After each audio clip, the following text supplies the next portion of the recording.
We have already seen that people respond to change through a psychological process of transaction, and have noted that people respond differently as individuals to a given change. To help explore these differences, we need to understand what drives or motivates people. This is a complex field of study. Our aim will be to offer a few perspectives. These are drawn from fundamental work on human motivation dating back to the middle of the 20th century. We start by looking at Maslow's hierarchy of needs. Many people have come across Maslow's concept of the hierarchy of needs, either in academic studies or in business settings.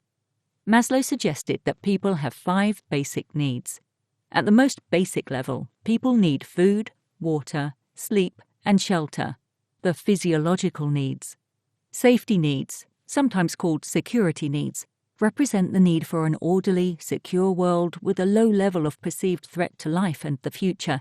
This includes the reasonable expectation that my physiological needs will be met tomorrow as well as today. It is symbolized for many in personal and work routines. Maslow refers to the next level of his hierarchy as love needs, sometimes called social needs. By this, he means the craving for love, affection, social interaction, and belongingness. Esteem needs are satisfied by a combination of self-esteem, strongly anchored in real achievements and capabilities, and respect and recognition from others, together with the status this frequently grants. These support self-confidence and feelings of self-worth. Maslow's final basic need is expressed as a need for self-actualization. This is a desire to be the best that I can be, a longing to fulfill my potential and to use my creativity in accordance with my talents. Maslow writes, "A musician must make music, an artist must paint, a poet must write to be ultimately happy. This need we may call self-actualization." The point that Maslow makes about these basic needs is that they tend to be hierarchically ordered.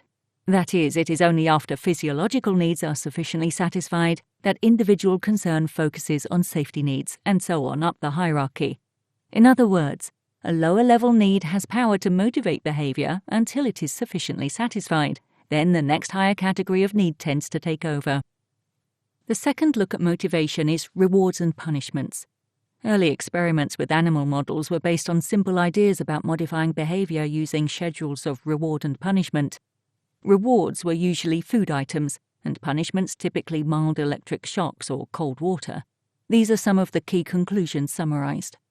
A specific behavior that is rewarded tends to be repeated more frequently, but when the pattern of rewarding the behavior is withdrawn, frequency tends to reduce.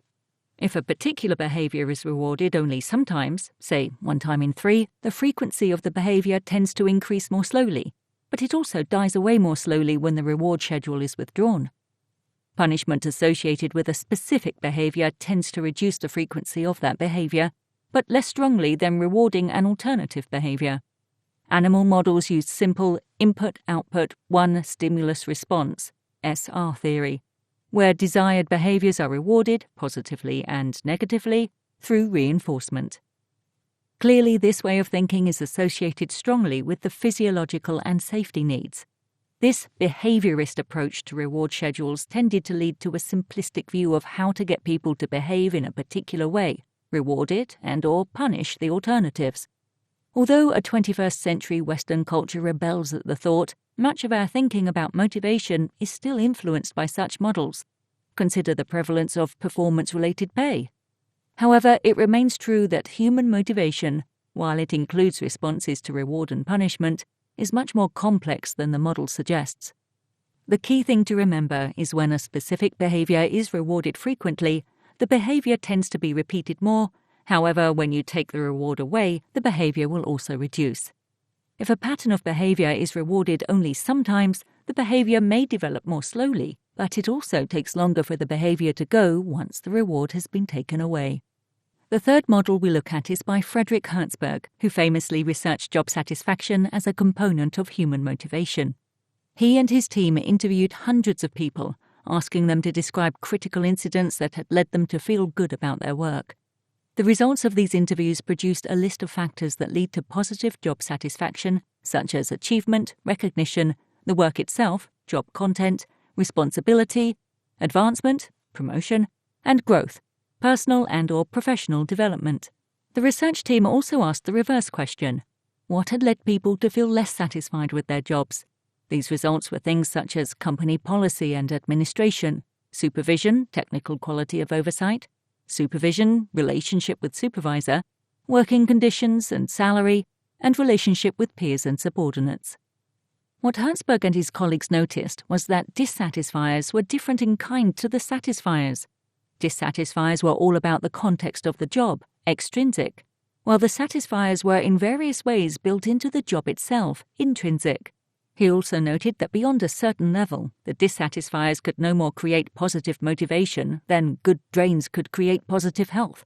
If in poor condition, they lead to poor outcomes, but in themselves they do not create good ones. Satisfiers, on the other hand, were directly associated with job satisfaction and increased motivation to work. The implication of Hertzberg's work caused some large organizations to restructure jobs. They moved away from production line thinking toward autonomous work groups that followed a product through the production process, seeing the completed results of their work. For our present purpose, it is important to consider the impact of change initiatives on both satisfiers and dissatisfiers. Will the outcomes for key stakeholders increase dissatisfaction? Will they promote positive satisfaction? Confirmation of Hertzberg's general findings come from the author Dan Pink. Dan Pink cites MIT research showing that for tasks requiring even a modest amount of cognitive skill, increases in financial reward are not related to increased performance.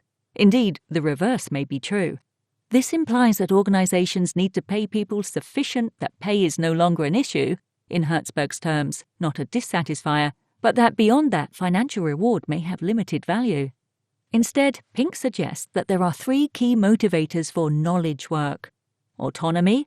People like to be self-directed, with a high degree of freedom to decide the direction, methods, and circumstances of our work. Mastery.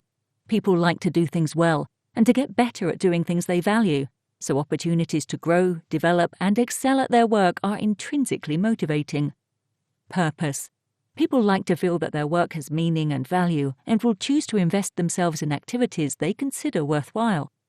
Any change initiative run in a way that encourages autonomy, mastery, and purpose will be more likely to motivate people and engage their discretionary effort.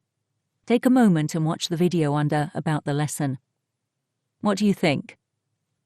In Maslow's hierarchy, the highest level is represented by self-actualization, which represents the need people have for personal development and growth.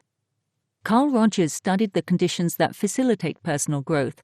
In his work as a clinical psychologist, he discovered that what most helped clients move forward in their lives was a quality of relationship. This is summed up by his three core conditions for personal growth and change and creating psychological safety for others. 1.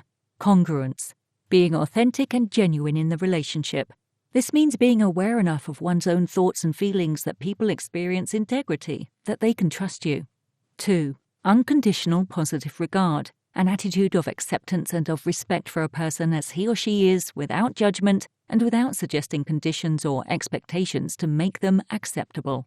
3. Empathy, a willingness to understand another person within his or her own frame of reference, communicating by word and action that one understands their thoughts and feelings.